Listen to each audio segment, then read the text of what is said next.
नमस्कार दोस्तों, मैं सुनील स्वागत करता हूं आप सभी का आपके चैनल टेक्निकल स्टडी ज्ञान के इस ऑफिशियल यूट्यूब चैनल पे, जहां पर हम लेकर आ गए हैं बहुत ही प्यारा सेशन जो कि होने वाला है भाई प्रैक्टिस सेट नंबर 2 किसका, हिंदी का प्रैक्टिस सेट नंबर 2 होने वाला है। ठीक है, तो यहाँ पे ये जो सेशन होने वाला है वो सभी एग्जामिनेशन के लिए बिल्कुल अति महत्वपूर्ण होने वाला है। ठीक है, इस सेशन को स्टार्ट करते हैं जल्दी से। साथ ही साथ यदि आप पहली बार चैनल पर आए हो तो अभी कर लो चैनल को सब्सक्राइब, क्योंकि हम आपके लिए ऐसी पावरफुल कंटेंट बनाते रहते हैं। और लास्ट तक वीडियो देखिएगा, और लास्ट में वीडियो में आपको एक क्वेश्चन दिया जाएगा, उसको आपको आंसर कमेंट करके बताना होता है। ठीक है, और जो जैसे ही मैं नेक्स्ट प्रैक्टिस सेट लाता हूं उसमें आपके नाम की जिक्र यहां पे किया जाता है। ठीक है, तो पिछला जो क्वेश्चन था, पिछले क्वेश्चन जो प्रैक्टिस सेट आया था उसमें जो क्वेश्चन पूछा गया था वो क्या था भाई, वो है आज का पहला क्वेश्चन की अधिमानता में प्रयुक्त उपसर्ग बताएं। क्या था यहाँ पे ऑप्शन अ, अध, अधि, ता। ठीक है, तो यहां पे जो राइट आंसर सबने दिया है वो नंबर सी दिया है। बहुत लोगों ने राइट आंसर बताया नंबर सी। वो कौन कौन से हैं यहाँ पे बंदे जो यहाँ पे राइट आंसर बताए हैं, बिल्कुल उनका नाम लिया जाएगा। तो जैसे इसका कुछ एक्सप्लेनेशन कर लेते हैं, उसके बाद हम आपको यहाँ पे नाम उनका जिक्र लिया जाएगा। ठीक है, तो आंसर नंबर 1 का जो नंबर 1 क्या हो गया, राइट आंसर नंबर सी हो गया। अर्थात जो शब्दांश या अव्यय किसी शब्द के पहले आकार का जो क्या करे उसका विशेष अर्थात क्या करे अर्थ प्रकट करता है, उस शब्दांश या अव्यय को क्या कहते हैं भाई, उपसर्ग कहा जाता है। जैसे अधिमानता में क्या है, प्रयुक्त उपसर्ग क्या है भाई, अधि है। जैसे यहाँ पे और एग्जांपल यदि हम देखें तो अधिकरण भी हो सकता है, इसमें अधि उपसर्ग है, अधिकार है, अधिराज है, आध्यात्म है, अधिपति है इत्यादि यहाँ पे एग्जांपल आएंगे। ठीक है, चलिए बढ़ते हैं आगे और यहाँ पे बात करते हैं कि किन्होंने राइट आंसर दिया है। पिछले क्लास में पूछे गए सवाल का सही उत्तर देने वाले का नाम यहाँ पे आ चुका है भाई। सुनैना दुबे जी ने बिल्कुल राइट आंसर दिया है, अमित जायसवाल जी ने राइट आंसर दिया है, अश्विनी मौर्य, मोनिका चौरसिया, मनीष योगी, सोनू यादव, आशु कुमार, आकाश चौरसिया, रंजीत पाठक, विकास प्रजापति और ऋषिकेश मौर्य जी ने यहाँ पे राइट आंसर प्रोवाइड करा था पिछले प्रैक्टिस सेट का में जो क्वेश्चन पूछा गया था। तो इन्होंने इतने लोगों ने यहाँ पे राइट आंसर दिया था। ठीक है, तो चलिए नेक्स्ट क्वेश्चन की तरफ चलते हैं। नेक्स्ट क्वेश्चन आपकी स्क्रीन पे आ चुका है कि रेलगाड़ी शब्द है, क्या है भाई रेलगाड़ी शब्द, तद्भव है कि तत्सम है कि तेजस है कि शंकर है। यहाँ पे 4 ऑप्शन है। अभी वीडियो को कर दो पुश और साथ ही साथ कमेंट करके बताओ यदि आपको राइट आंसर पता है तो। ठीक है, कमेंट करना है आपको, वीडियो पुश करने के बाद आपको मेंशन करना है कमेंट को, उसके बाद आंसर पे आना है। तो यहाँ पे आंसर भी बताएंगे और फुल एक्सप्लेनेशन भी हम आपको देने वाले हैं हर क्वेश्चन का। ठीक है, तो यहाँ पे यदि राइट आंसर की बात करें तो नंबर डी आपका राइट आंसर हो जाता है। मित्रों कैसे हो जाता है, क्या यहां पे महत्वपूर्ण बातें निकल के आती हैं, उस पे भी नजर डाल लेते हैं। देखिए रेल क्या है, रेल आपका एक अंग्रेजी वर्ड है, उसके बाद गाड़ी क्या है, एक हिंदी वर्ड है। ठीक है, दोनों मिलकर क्या बन गए, रेलगाड़ी बन गए। तो दो भिन्न स्रोतों से आए शब्दों के मेल से बने एक शब्द को क्या कहते हैं, संकर शब्द कहते हैं। जैसे यदि और एग्जांपल यहाँ पे देखें तो छाया ये क्या है भाई, संस्कृत शब्द है, और दार क्या है, फारसी है। मतलब क्या बनेगा, छायादार बनेगा। कहने का मतलब यहां हो गया कि दो शब्दों से मिलके, मतलब दो शब्दों के मेल से यदि कोई शब्द बन जाए तो यहां पे क्या कहते हैं, उसे संकर शब्द कहते हैं दोस्तों। ठीक है, तो यहां पे राइट आंसर क्या निकला, नंबर डी निकला। चलिए नेक्स्ट क्वेश्चन आपकी स्क्रीन पे आ गया है कि व्यास का विलोम शब्द है, क्या है, समास, संश्लेषण, संक्षेप और लघु। जल्दी से कमेंट करके बताइए कि क्या आंसर होगा यहाँ पे। और यहाँ पे यदि हम राइट आंसर की बात करें तो नंबर ए आपका राइट आंसर हो जाता है। कैसे हो जाता है उसका एक्सप्लेनेशन देख लेते हैं। देखिए व्यास का विलोम शब्द क्या होता है, समास होता है। जैसे और संक्षिप्त का जो यहाँ पे संक्षिप्त दिया है उसका विलोम शब्द क्या होगा, विस्तृत होगा। यदि लघु की विलोम शब्द बात करें तो दीर्घ होगा। यहाँ से इतने सारे इंपॉर्टेंट कंटेंट्स आपके लिए बनते थे। चलिए नेक्स्ट क्वेश्चन आपके स्क्रीन पे आ चुका है कि प्रत्यय होता है, क्या होता है भाई, शब्दांश होता है, वाक्यांश होता है, पद्यांश होता है और पद्यांश होता है। ठीक है, तो जल्दी से यहाँ पे राइट आंसर बताइए भाई, कमेंट करके वीडियो को पुश करिए। उसके बाद आप अपना ट्रिक लगा के जो भी आप जैसे भी तैयारी कर रहे हो बिल्कुल आपको कमेंट पहले करना चाहिए, उसके बाद हमारे आंसर पे आना चाहिए आपको। ठीक, तो यहाँ पे यदि राइट आंसर की बात करेंगे तो क्या हो जाएगा, नंबर ए आपका राइट आंसर हो जाएगा। चलिए यहाँ पे इसके एक्सप्लेनेशन की बात कर लेते हैं। देखिए यहाँ पे यदि इसके डिफिनीशन की बात करें तो प्रत्यय जो होता है वो क्या होता है, प्रत्येक शब्दांश है जो शब्दों के अंत में जुड़कर, बात को ध्यान से सुनिएगा, कि शब्दों के अंत में जुड़कर उनके अर्थ में क्या कर दे, विशेषता या परिवर्तन ला दे तो उसे हम क्या कहते हैं, प्रत्यय कहते हैं। जैसे देख से इसके एग्जाम्पल की बात करें तो लेखक में क्या हो जाएगा, लेख शब्द के अंत में अक जुड़ा हुआ, लेखक। ठीक है, लेखक, तो इससे जुड़ने से क्या हो जा रहा है, इसके अर्थ में विशेषता आ जाती है। अतः यदि हम क्या करें, अक क्या है यहाँ पे, शब्दांश है। क्या है भाई यहाँ पे, अक क्या है, शब्दांश है। तो शब्दांश क्या होगा यहाँ पे, प्रत्यय क्या होगा, शब्दांश होके निकल के आता है। तो राइट आंसर क्या हो जाता है यहाँ पे, नंबर ए आपका राइट आंसर हो जाता है। ठीक है, यदि वीडियो अच्छी लग रही होगी, पावरफुल कंटेंट आपको मिल रहा होगा तो प्लीज लाइक कर दीजिएगा वीडियो को। ठीक है, साथ ही साथ शेयर कर दीजिए अपने मित्रों के साथ, वो लोग भी जुड़ जाएं और उनको भी यहाँ पे हेल्प प्रोवाइड हो सके। ठीक है, नेक्स्ट क्वेश्चन आपकी स्क्रीन पे आ चुका है कि पनही शब्द का तत्सम रूप है। क्या है भाई तत्सम रूप, यहाँ पे तांबुल है, पढ़ है, पढ़ही है, उपान है। ठीक है, और जल्दी से यहाँ पे राइट आंसर बताइए। यदि राइट आंसर की बात करें यहाँ पे तो नंबर डी आपका राइट आंसर होके आता है। चलिए इसकी एक्सप्लेनेशन की भी बात कर लेते हैं। तो पनही का जो तत्सम रूप होता है उपाना होता है। अन्य सभी जो विकल्प हैं वो यहाँ पे क्या करते हैं, इसके दृष्टिकोण से तर्क संगत में नहीं आते हैं। तो राइट आंसर क्या हो जाता है, उपाना हो जाता है, नंबर डी राइट आंसर होता है। चलिए नेक्स्ट क्वेश्चन स्क्रीन पे आ चुका है कि प्रयोग के आधार पर शब्द भेद हैं। ठीक है, प्रयोग के आधार पर शब्द कितने टाइप के होते हैं भाई, दो भेद हैं, मतलब दो टाइप के, चार टाइप के, छह टाइप के और 8 टाइप के। ठीक है, जल्दी से यहाँ पे राइट आंसर बताइए। यदि राइट आंसर की बात करें हम तो नंबर क्या होगा, नंबर ए आपका राइट आंसर होगा। प्रयोग के आधार पे दो शब्द भेद निकल के आते हैं। चलिए इसके एक्सप्लेनेशन की बात कर लेते हैं। देखिए कि प्रयोग के आधार पर शब्द दो प्रकार के होते हैं। कौन कौन से भाई, विकारी शब्द होते हैं और अविकारी शब्द होते हैं। अविकारी शब्द क्या होता है भाई, वे शब्द जिनमें लिंग वचन तथा कारक के आधार पर उनके मूल शब्द में परिवर्तन हो जाता है। जो उनका मूल शब्द होता है उनमें क्या हो जाता है, परिवर्तन हो जाता है, विकारी शब्द कहलाते हैं। जैसे लड़का, लड़की, मैं, तू, अच्छा, बुरा इत्यादि। ठीक है, नेक्स्ट क्या है, अविकारी शब्द है भाई। ठीक है, ये क्या होता है, वे शब्द जिसमें लिंग वचन तथा कारक के आधार पर उनके मूल शब्द में क्या हो जाए, कोई परिवर्तन ना हो तो वो क्या कहलाता है, अविकारी शब्द कहलाते हैं। जैसे आज, कल, परंतु, हाय के ऊपर, से आगे। ठीक है, ऐसे जो यहाँ पे जो जितना यहाँ पे एक्सप्लेनेशन बन सकता था पूरा आपके लिए यहाँ पे बनाया गया है। ठीक है, चलिए नेक्स्ट क्वेश्चन पे चलते हैं। नेक्स्ट क्वेश्चन आपके स्क्रीन पे आ चुका है कि उद्यान का शुद्ध वर्ण विच्छेद क्या है। ठीक है, यहाँ पे बहुत इजी क्वेश्चन है भाई। ठीक है, यहाँ पे शुद्ध वर्ण विच्छेद आपको बतानी है। यहाँ पे 4 ऑप्शन आपके सामने हैं। तो यहाँ पे यदि राइट आंसर की बात करेंगे तो नंबर सी आपका राइट आंसर हो जाता है। क्या, उ प्लस द प्लस य प्लस आ प्लस न प्लस अ। ठीक है, ये क्या होते हैं, उद्यान बनाते हैं, उद्यान बनाते हैं। ठीक है, चलिए यहाँ पे हो गया आपका राइट आंसर। चलिए नेक्स्ट क्वेश्चन आपके स्क्रीन पे आ गया भाई।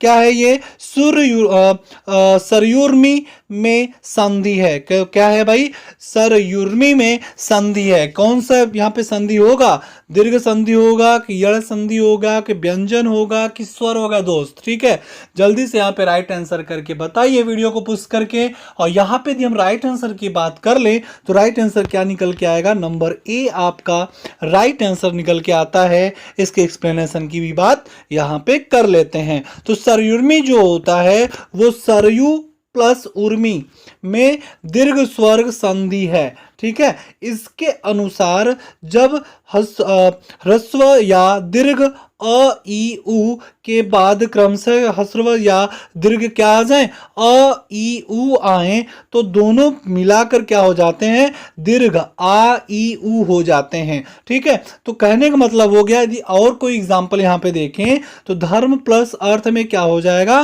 धर्मार्थ हो जाएगा। ठीक है, देव प्लस आलय क्या हो जाएगा, देवालय हो जाएगा।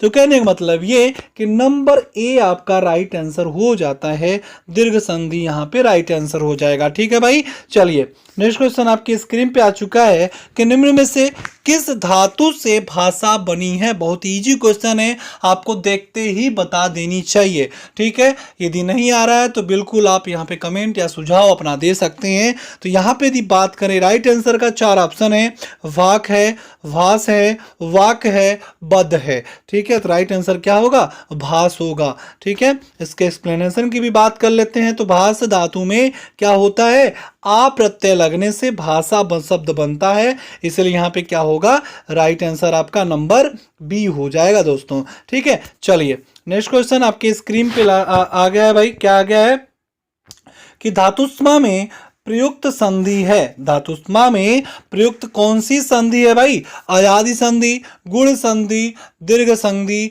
और यड़ संधि। जल्दी से यहाँ पर राइट आंसर बताइए कि राइट आंसर क्या होने वाला है। ठीक है, राइट आंसर आप क्या करिए कि 20 वीडियो को पुश करिए, उसके बाद बताइए।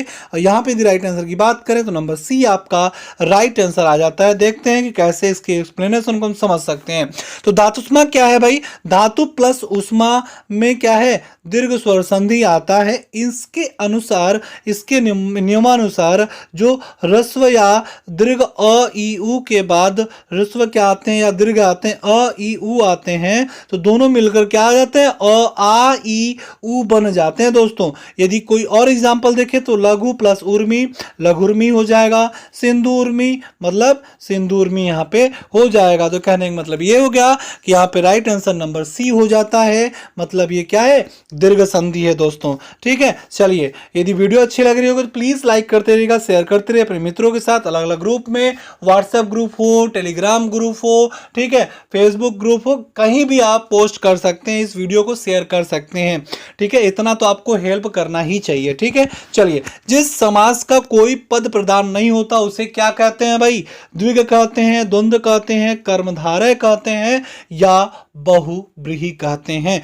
बिल्कुल इजी क्वेश्चन है, आपको ज्यादा सोचना है नहीं है। बिल्कुल वीडियो को पुश कीजिए और जल्दी से कमेंट करके बताइए। यहाँ पे यदि राइट आंसर की बात करें तो नंबर सी दोस्तों राइट आंसर हो जाता है यहाँ पे। ठीक है, क्या कर्मधारय है। चलिए इसका भी एक्सप्लेनेशन देख लेते हैं भाई। तो विश्लेषण और विशेष्य के योग से कर्मधारय समास बनता है। इस बात को हमेशा माइंड में रखिएगा कि विश्लेषण तथा विशेष्य के योग से क्या बनता है, कर्मधारय समास बनता है। इस समास का उत्तर पद क्या होता है, प्रधान होता है दोस्तों, तथा पूर्व पद व उत्तर पद में विश्लेषण या विशेष्य क्या संबंध होता है। जैसे चरण कमल, कमल के समान चरण। ठीक है, चंद्रमुख, चंद्र के समान मुख। महादेव, महान है जो देव। ठीक है, तो यहां से इतने सारे एक्सप्लेनेशन निकल के आपके लिए आते थे। ठीक है, चलिए नेक्स्ट क्वेश्चन आपके स्क्रीन पे आ चुका है कि जिस समास का कोई पद प्रधान नहीं होता उसे कहते हैं, क्या कहते हैं भाई, जल्दी से यहाँ पे राइट आंसर बताइए।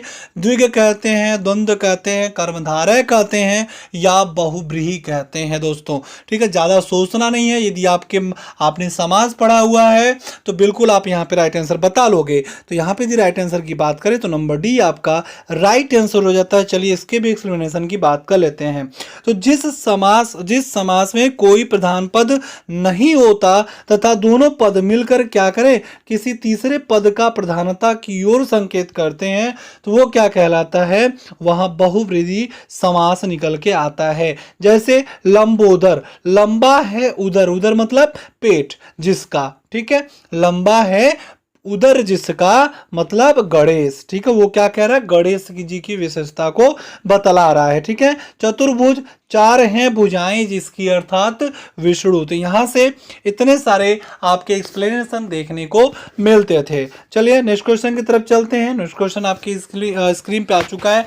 बिल्कुल इजी क्वेश्चन हम कह सकते हैं कि भाई उपसर्ग को कहते हैं, क्या कहते हैं? शब्दांश कहते हैं, वाक्यांश कहते हैं, शब्द कहते हैं, पद कहते हैं। जल्दी से यहाँ पे राइट आंसर बताइए। यदि राइट आंसर की बात करें तो क्या हो जाएगा? नंबर ए आपका राइट आंसर हो जाता है दोस्तों। ठीक है, चलिए यहाँ से भी इसके एक्सप्लेनेशन की बात कर लेते हैं कि उपसर्ग उस शब्दांश या अव्यय को कहते हैं जो किसी शब्द के पहले आकार उसका विशेष अर्थ प्रकट करता है। जैसे हार शब्द के पहले क्या है? प्र लगा दिया जाए, क्या है? उपसर्ग है। तो इस उपसर्ग को यदि लगा दिया जाए तो क्या बन जाएगा?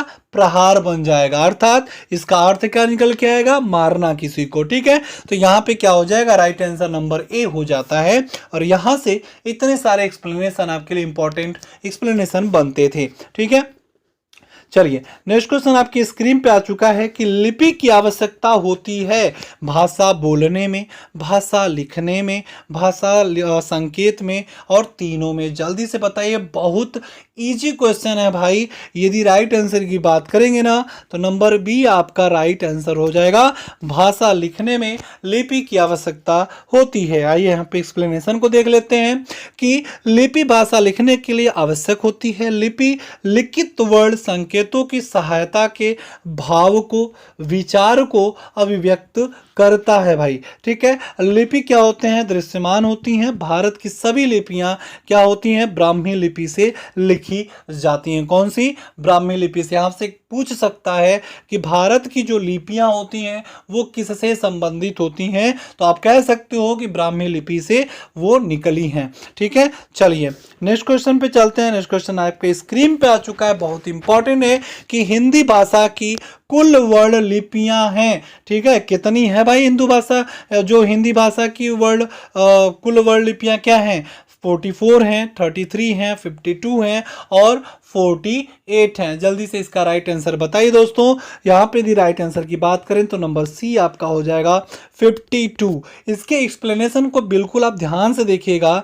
देखिए कि हिंदी भाषा की जो कुल वर्ण लिपियाँ होती हैं वो कितनी होती हैं? 52 होती हैं, जिसमें ये डिवाइड हो जाते हैं किस प्रकार से? देखिए, स्वर में, ठीक है, व्यंजन में, अंतस्थ में, उष्म में, संयुक्त व्यंजन में, अयोगवाह में और द्विगुण में ये क्या हो जाते हैं? यहाँ पे एक्सप्लेन कर सकते हैं आप। ठीक है, यहाँ पे देखिए कि स्वर में कितने आते हैं? 11 आते हैं। व्यंजन में कितने आते हैं? 5 आते हैं। ठीक है, फिर उसके बाद 5, फिर 5, 5, ठीक है, अंतस्थ में 4, फिर के उष्म में 4, संयुक्त व्यंजन में 4, ठीक है, अयोगवाह में क्या हो जाएंगे?